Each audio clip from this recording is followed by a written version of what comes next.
For today's video, I've gotten my hands on BMW's new flagship crossover, the BMW X7. It may be easy at first to dismiss the X7 as simply a stretched BMW X5, and for sure that was part of the mission when creating the X7, but the X7 was also designed to be a much more luxurious option than the X5. So definitely consider this the 7 series of crossovers, whereas the X5, quite logically, is the 5 series of crossovers.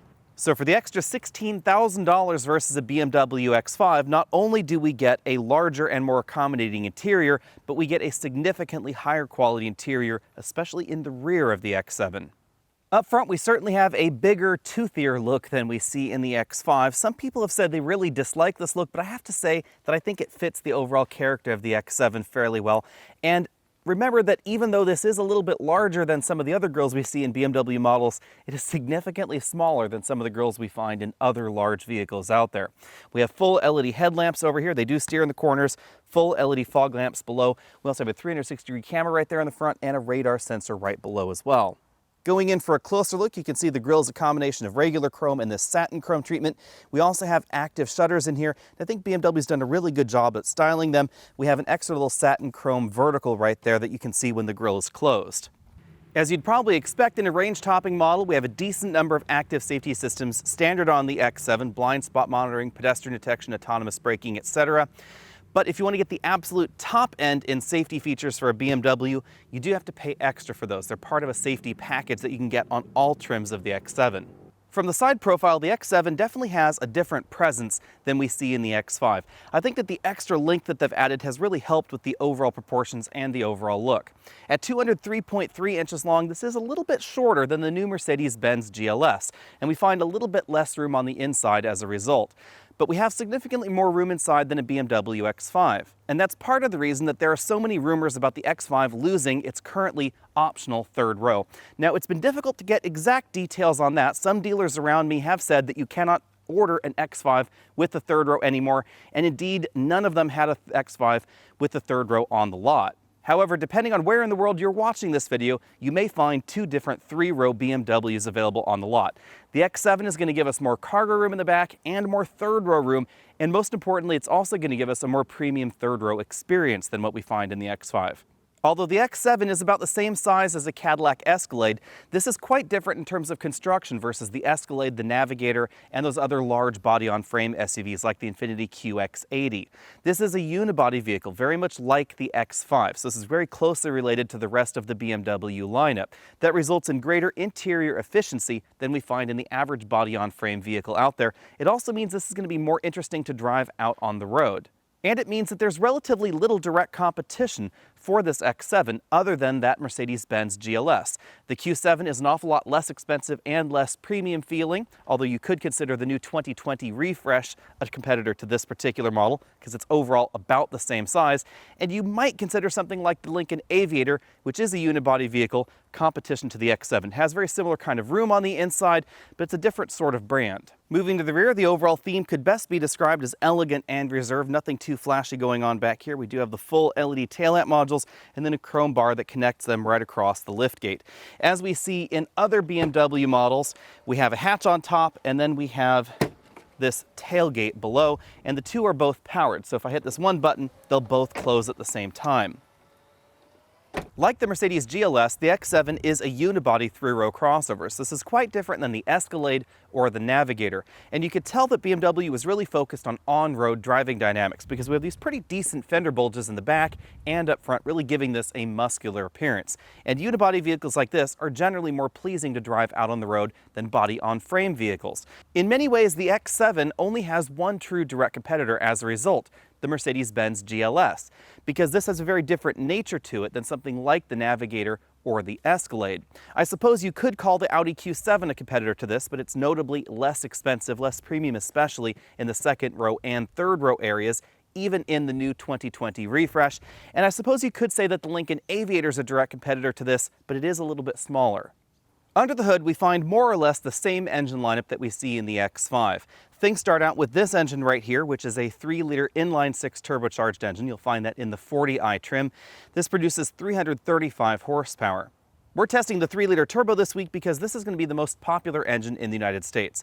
But if you want more power, there is a 4.4-liter twin-turbo V8 available in 2 different power levels.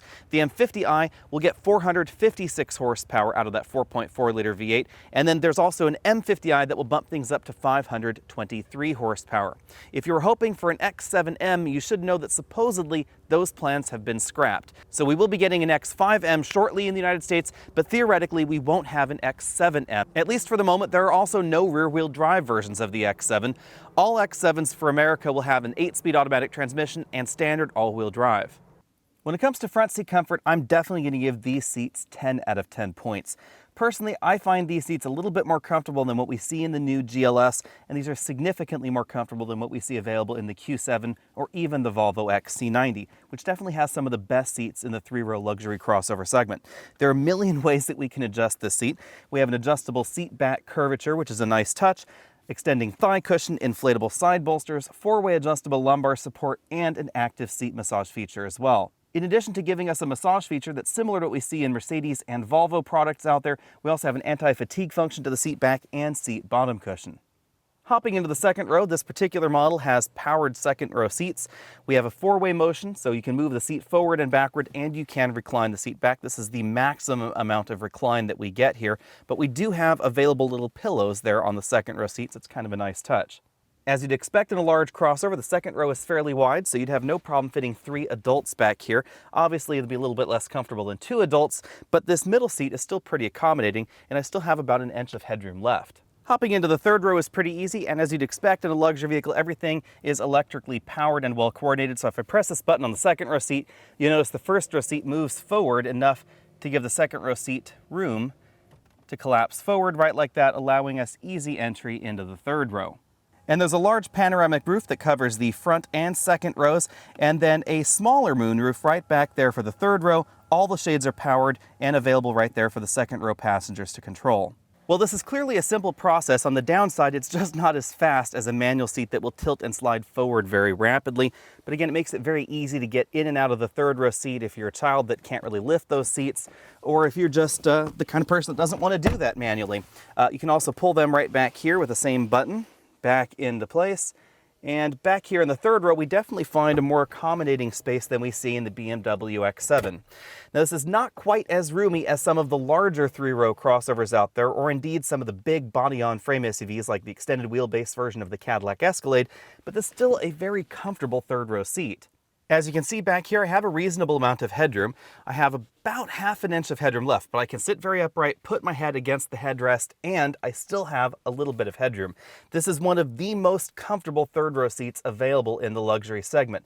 And we have our own climate control zone back here, which is a really nice touch. So instead of a traditional 4-zone climate control that we see in some of the competition, this is actually a 5-zone system. From this angle, you can see one of the oddities, however, in the X7, and that is that we get height adjustable shoulder belts right here for the second row passengers, something that for some reason the folks in the very first row don't have. Well, we're back here in the third row. It's also worth noting that the seat bottom cushion is not slammed all the way to the ground, so this is going to be an awful lot more comfortable for adults. But there's something else interesting back here, and that is the parts quality. If we take a closer look back here in the third row, we have light pipes, we have real wood trim, cup holders back there, even a USB charge port right under this area, right next to the load strap. But then we also have a high quality of stitched soft touch materials back here. Even this upper section is a soft touch stitch material, is leather parts, etc. Suede upper sections right there. And behind this little door is where we find the place that you can insert that tonneau cover, but they've given it a nice little cover so that way the third row passengers don't necessarily know what's going on. Just in front of the third row sunroof, that's where we find the climate controls for the third row passengers, basically the same controls that we see for the front. Also heated third row seats, which is another really nice touch back here. And then we find vanity lights right there for the third row passengers, and then again another look at all those soft touch materials. One thing that I think is funny is that we don't have any power reclining third row seats, although you can see that we definitely have that power foldability, and that is controllable via these buttons right over here by the rear doors. Well, we're talking about power seats. We do have a handy dandy button right over here on the driver's door. This allows you to slide the second row seats forward and backwards. Rather unfortunately, it does not allow you to tilt and untilt the second row seats. So if you've scooted and tilted them forward to allow easier third row access, you'll have to put it back into position using the buttons on the seats themselves. Even though the X7 is smaller than some of the body-on-frame competitors, we have about the same kind of cargo room behind the third row, 15 cubic feet back here. And if you put the third row down, as most folks are likely going to have it all the time, then we have a really large storage area back here, definitely bigger than we find in the two-row X5. So if you're looking for more cargo room than a GLE or an X5, or you're looking for that more generous third row, those are both reasons that you might want to get the X7. While we're back here, I have to say that I really like the tailgate design that we see in the X5, X7, and of course some of the modern Range Rovers as well. This really makes it an awful lot easier not only to pull cargo closer towards you without getting your pant legs dirty when you're getting stuff in and out of the vehicle, because this top side is always going to remain clean, but it also gives you somewhere to sit if you're camping in your vehicle. Why don't other manufacturers have a feature like this? Well, it's all about cost.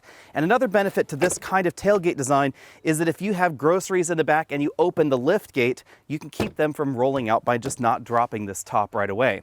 Making cargo loading even easier in the X7, we have the button right over here to lower the adaptive air suspension that drops the vehicle down to enable loading and unloading a little bit more easily. At the rear of the load floor, there's a small hatch that gives us access to an area where we can store the tonneau cover. This is one of the roller variety. You can put that right there over the third row seats if you're using it just for cargo.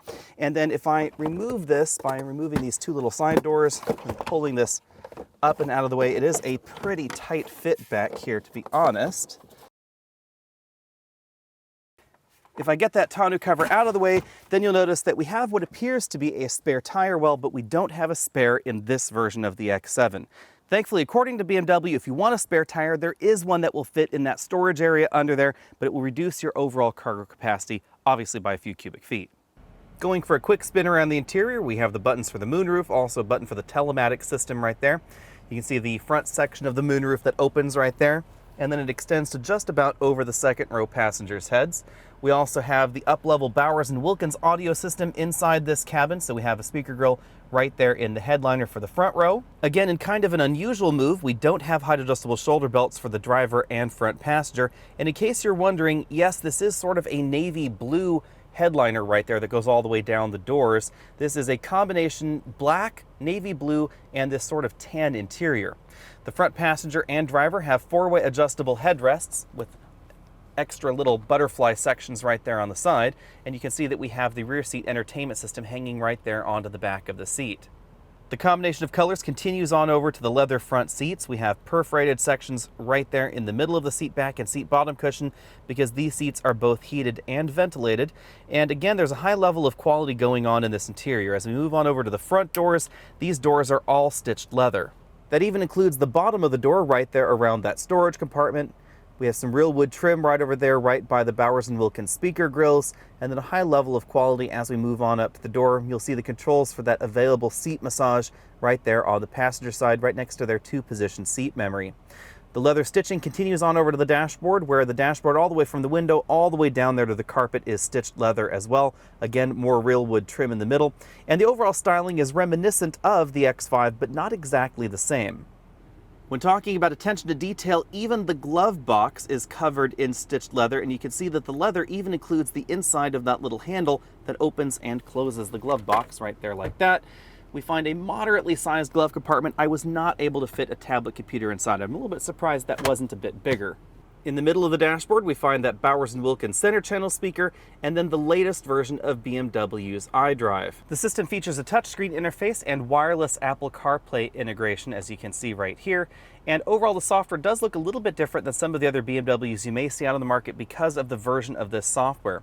I apologize for the flickering of the screen. The refresh rate of this screen and my camera don't appear to be overly compatible. On the configurable home screen, we can tap any of these options and get a little bit more detail. So we can go right into CarPlay, for instance, right there. Communication, because we're connected to the smartphone, it would basically do the same thing. We have our integrated apps right here. These are integrated into the vehicle's iDrive system. So for instance, if we wanted to get the weather right there out of the system, we could click right there on that button. As we've seen in other versions of BMW's iDrive system, it's very responsive regardless of what we're touching here or what option we're selecting. And in addition to using the touchscreen, you can also use the iDrive controller that's in between the driver and the front passenger seats. Below the infotainment system, we have a small LCD that gives us basic readouts for the front 2 climate control zones. I can hit this menu button right here and then use the iDrive system to also control the other 3 climate control zones in the vehicle. Below that, we have some physical controls for the iDrive system: mode, band, preset buttons right there, track forward and backward on the right. And then we have the storage area and cup holders right below that, 2 decently sized cup holders. These also offer cup holder heating and cooling. There's a USB input right there for your media device, or if you just want to charge something. And then we have a wireless charging mat right there where you can put your smartphone, or of course the BMW LCD Smart Key. Now I have to say this is probably not an option that I would select unless you plan on getting the option also in your BMW that allows it to drive forward and backward based on presses from the key fob right here, because this guy does use an awful lot of battery power. It's also bigger and you have to charge it. You can either charge it via a USB input right there on the side, or you can wireless charge it on a Qi wireless charging mat either in the vehicle or at home. But again, aside from giving you that drive in, drive out feature, if your vehicle is so equipped, and this particular vehicle is not, we just have features that can be controlled via the BMW app on your smartphone. So I just would skip this particular option unless you really wanted to be able to drive your vehicle using the key. Moving back from there, we have more railwood trim, this crystal shifter. It operates basically the same as the rest of the BMW lineup. There's an unlock button right here. Pull back for drive. We then pull to the left for the manual mode, away from the driver for gear down, pull towards the driver for gear up, and then park is this button right there on the front. There's also a crystal engine start-stop button and a crystal controller for the iDrive system. Unfortunately, it's a little bit difficult to really get an appreciation for what these crystal buttons and controls look like. You can see that we have some reflections back there in the facets of the crystal for that engine start-stop control. To the left of the shifter, we have an additional row of buttons. This turns off the traction stability control, activates the camera systems, parking sensors, engine start-stop. Below that, we have the drive mode buttons, Sport, Comfort, Eco, Pro, Adaptive, and then Auto Brake Hold, an electric parking brake controller right there, hill descent control. This toggle activates the various off-road systems, so we have X-Rocks, X-Sand, Gravel, and Snow. It's a little bit different than the drive mode buttons over here to the left. And then we have a toggle for the air suspension. We can raise and lower it in a number of different settings. And then above that, we have the typical controller for BMW's iDrive system, again, with the crystal controller right there in the middle. Between the front seats, we have a padded armrest that splits open in the middle right like that. We then have a USB-C charge port right there where you can connect things like your smartphone. You'll definitely want to use that port if you have that wireless LCD key, because of course the key will need to be right there in that wireless charging mat, charging most of the time. Over on the driver's side, we find the full LCD instrument cluster here, and then these flashing lights are not visible to the human eye. That's part of the driver monitoring system, so don't worry, you won't see those unless you have bionic vision. The LCD is not as configurable as some LCDs in this segment, although we do have the availability of a moving map display right there in the middle. And then over here on the right side, we can choose from a variety of different readouts depending on what you're after. But again, this display is never going to give you quite the same kind of adjustable feel that we see in the latest Mercedes LCD instrument clusters. The steering wheel is very similar to other Mercedes steering wheels. We have a split bottom spoke, paddle shifters on the back, and a leather-wrapped airbag cover in the middle. On the left side of the steering wheel, we find the controls for the radar adaptive cruise control and the active safety systems. And then on the right side, we find controls for the infotainment system, volume up, down, track forward, backward, dedicated phone button, voice command button. This button pulls up contextual menus in the heads-up display, and then we use this knob to select from those options or to select from specific tracks. So if you want to do more than just skip forward one song, you want to pull something from your playlist, you'd use that rotary dial right there and then click it in to select it. If you were worried that a 3-liter turbo wouldn't be enough to motivate something as big as the X7, fear not, this vehicle went 0 to 60 in 5.4 seconds. That's because BMW's engines generally produce more power than their advertised numbers, and this engine has an awful lot of torque at very low RPMs. It really helps the X7 feel an awful lot more engaging, an awful lot more exciting than the numbers would otherwise indicate. We also have the absolutely excellent 8-speed ZF automatic transmission and standard all-wheel drive. Now for the record, 5.4 seconds 0 to 60 is notably quicker than the fastest versions of the Navigator or the Escalade, decently faster than the V8 Infiniti QX80 for instance, and that's just where the X7 starts. If you want to go even faster than this, you can get the twin-turbo V8 engine options. Those are going to get you 0 to 60 below 5 seconds. But honestly, I have to say that if I were choosing an X7 right now, I would be hard-pressed to move on up into the V8 options because although they give you better performance, this 3-liter inline-6 is excellent, it's pretty quiet, it has a nice exhaust note, and it's going to be a little bit more fuel efficient than those V8 options as well. I also think that the inline-6 fits the overall character of the X7, even though when you really look at the numbers, the X7 performs incredibly well. Again, 5.4 seconds 0 to 60 for this model, 108 feet, stopping from 60 miles an hour back to 0. You can thank the very wide tires and just the overall design of the X7 for that incredibly short stopping distance. This stops shorter than many compact crossovers. And when it comes to handling, the X7 does very, very well, but it feels big and it feels heavy. That is kind of the difference between this and something like the X5. Even though the X7 is not really that heavy, this is 5,400 pounds approximately, it feels a lot heavier and a lot bigger than it really is. It all comes down to the way that the X7 suspension was tuned. We have the adaptive air ride suspension, which really softens things out, gives us an excellent ride, but it also kind of numbs down the handling feel. Now, when it comes right to the numbers again, this can really road hold incredibly well, but it just doesn't feel quite that same way. So when it comes to handling, I'm going to give this an A-.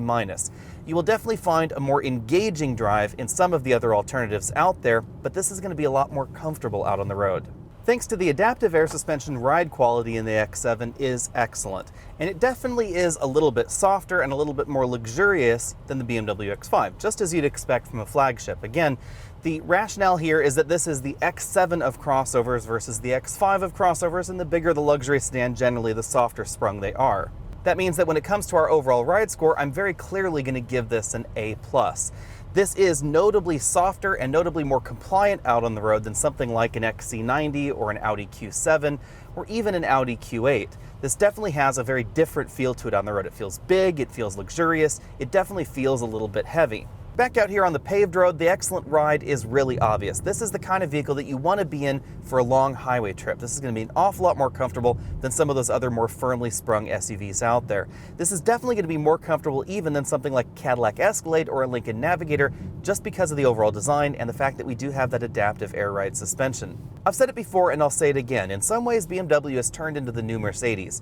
Obviously, BMW is still focused on acceleration, on handling performance, on excellent braking scores, but they also have a really strong focus on luxury. And I'm not just talking about the leather on the dashboard, I'm just talking about the overall feel of the vehicle out on the road. This has the feel of a big luxury car out on the road, and that's something that I generally like.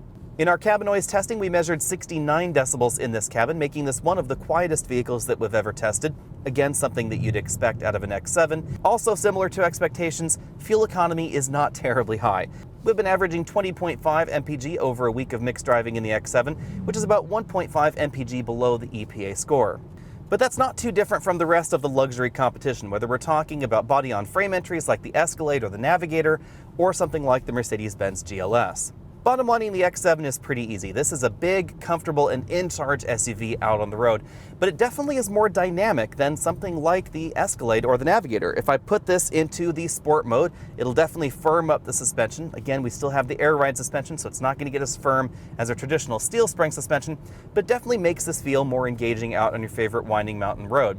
And certainly an awful lot more engaging than any of the body-on-frame competition, whether we're talking about the Infiniti QX80, the Escalade, the Navigator, etc. But even when we've engaged the sport mode, the X7 is still a very livable, very comfortable large luxury crossover, just as you'd expect out of a vehicle that can easily go over $100,000. Pricing for the X7 was definitely targeted very directly at the Mercedes-Benz GLS. If you want the inline-six engine, that will set you back at least $73,900. If you want the 4.4-liter twin-turbo V8, that's at least $92,600. And if you want the M50i version of the X7, that's the fastest and most powerful version, that starts just under $100,000. And remember, these are just starting prices. If you add options onto your X7, you can get it well over $120,000 for the base 3-liter inline-six engine. The model that we were driving this week was over $120,000, and again, it had that 3-liter inline-six. That means that although the X7 starts in a similar price range to something like the Escalade or the Lincoln Navigator, it ends up in a very different world overall. It's also important to remember that the X7 is a unibody crossover, not a body-on-frame full-size SUV like the Navigator or the Escalade. That means that when it comes to overall driving dynamics, it's going to be very, very different. It's also important to keep in mind that although something like an Audi Q7 is not too far off the X7 in terms of overall size, it's quite far off in terms of overall price. The Q7 starts significantly less at $53,000, and it's not as nice on the inside. That difference really applies to all the other three-row luxury crossovers out there. With that out of the way, let's dive right into the first competitor, which would be the Lincoln Navigator. I'm actually going to skip the Cadillac Escalade in this video because it's not really fair to Cadillac. They're going to be completely redesigning the Escalade very, very soon. We should see that in early 2020 with sales sometime in calendar year 2020. So be sure and stay tuned for that video as soon as I can get my hands on it. The Navigator, as I said before, is a sort of competitor to the X7. It's a body-on-frame SUV, not a unibody crossover, and that difference is really important. The tow rating is significantly higher in the Navigator, up to 8,300 pounds of towing ability, whereas the X7 tops out at just under 6,000 pounds. So you really can't tow more with an X7 than you could something like a Nissan Pathfinder or the average mainstream three-row crossover. That's just due to the overall design of the vehicle. The way the vehicle's tow is also going to be quite different. The Navigator is going to have a more insulated cabin because the body and the frame are not one piece. They are isolated a little bit from one another. That helps the cabin be a little bit quieter when you're towing. The Navigator is also going to feel a little bit bigger out on the road than something like the X7. The X7 is going to have a more car-like driving dynamic. Even though clearly it is a big vehicle, it's going to feel smaller out on the road. It's going to feel more nimble and feel more engaging. That's the big difference between the two. Now, the Navigator has an absolutely excellently done interior, but I have to say the X7 still beats it. Part of that, of course, is that the X7 is in a different category, really, and by the time we're talking about the model that we were driving this week, the interior is in just another category, especially back there in the third row, where things are significantly more luxurious than the Escalade or the Navigator. Now, on the flip side, you'll definitely find more room overall in the cabin when we talk about passenger room and cargo room together in the long wheelbase versions of the Lincoln and the Cadillac. They're considerably longer vehicles overall, and quite logically, we do end up with more room inside the cabin. But the X7, again, is quite impressive thanks to its efficient packaging overall. That brings us along to the most direct competitor for the X7, clearly, the Mercedes GLS. The X7 was really targeted at the GLS. The GLS carved out a new and interesting niche when that model was first launched as the Mercedes-Benz GL a number of years ago, and for 2020, we have an all-new complete clean sheet redesign for the GLS. In some ways, it does appear that the X7 was targeted perhaps at the old GLS rather than the new GLS in terms of the overall size, because the GLS is slightly larger, and we get a little bit more legroom on the inside as well. But BMW really didn't hold any punches back when designing the interior of the X7, and even though the GLS is a significant step over the last generation GLS, the interior of the X7 really does hold its own to the Mercedes, and quite logically the two vehicles are very similarly priced as well. The Mercedes is a hair more, and we get an inline 6 turbocharged engine, which is kind of an interesting twist. At the moment, that's the only engine you'll find on the dealer lots for the new GLS. Coming very soon, there's going to be an all-new 4-liter V8 engine, and Mercedes has said that all versions of the GLS will now have their new 48-volt mild hybrid system. That not only gets you better fuel economy, especially in stop-and-go and slow-and-go traffic compared to some of the older Mercedes designs, but it should also improve overall highway performance as well. Depending on how you have these vehicles configured, the Mercedes can get a little bit more expensive than the BMW, and I suspect once we see the GLS 580 out and the upcoming AMG versions of the GLS, that those will get even more expensive than the BMW. So you could look at the BMW as the value alternative here. If I was choosing between these two, I have to say that I do prefer the exterior look of the X7, and I also like the interior styling, especially in the two-tone navy and cream interior that we were driving this week. On the flip side, I think the Mercedes front seats are a little bit more comfortable, and I like the Mercedes-Benz dash design a little bit more than the BMW X7. The difference is mainly in the way that they've chosen to lay out the screens. They've borrowed the styling out of the Mercedes-Benz S-Class lineup for the GLS, where they put the two large screens side by side in one large bezel in the dashboard, and that makes it look a little bit more integrated than what we see in the BMW. On the flip side, however, I do find iDrive a little bit more intuitive to use than the latest Mercedes-Benz infotainment system, and the rest of the center console and interior design, I have to say I have to give the edge there to BMW. When it comes to the engine and transmission, I have to give the win to Mercedes on the other hand, because they do include their new and absolutely excellent EQ mild hybrid system. The real innovation with the Mercedes-Benz EQ system is that in addition to giving us one of the best start-stop systems we see in the industry, they're also giving us electric air conditioning compressors. And that means that folks that live in the South or in hotter climates out there, you can still use the air conditioning when you're at a stoplight. So you're more likely to actually save money on gasoline. I'm sure that's not really the biggest consideration when we're talking about a vehicle that's $100,000, but if you were interested in overall fuel economy in your very expensive crossover, then know that the Mercedes-Benz is likely going to be a little bit more efficient in real-world driving. You should also keep in mind that the X7 and GLS both are likely going to be a little bit more efficient in real-world driving than the Navigator or the Escalade. Bottom lining the X7 is pretty easy. This is an absolutely gorgeous crossover, and if I were shopping with my own money in this segment, I suspect I would lean towards the BMW X7. The Mercedes-Benz GLS is very, very tasty. We have not been able to spend much time in it yet, so be sure and stay tuned. I will have a full review on that just as soon as I can, but I have to say that I lean towards the X7 for the exterior and interior styling, even though, again, I think that the Mercedes has a more attractive dashboard. The rest of the interior behind that I like in the BMW. On the other hand, the X7 is arguably the most un-BMW BMW available because it doesn't really drive like you might expect a BMW to drive. It feels big, it feels heavy, it feels very comfortable, very smooth, luxurious, isolated. All those things can be used to describe the X7, but it's not quite engaging in the way that you might think. It's unquestionably fast, whether we're talking about the base 3-liter inline-6 engine or the optional engines available. Speed is absolutely not an issue. It brakes on a dime, but the way that it feels out on the road is larger and heavier than a traditional BMW shopper might be interested in. So definitely keep that in mind if you're debating between something like the X7 and the smaller BMW X5. Be sure and let me know what you think about all that down there in the comment section below, and what would you choose if you were shopping in this segment, keeping in mind that you can very easily get that base engine option up to over $100,000. You should also be sure and head over to facebook.com/AlexNauto so you can see what I'm driving this week. Click that subscribe button down there at the bottom of your screen, and if you want to join this channel and help support us, you can hit that button down there as well. I will see you all later.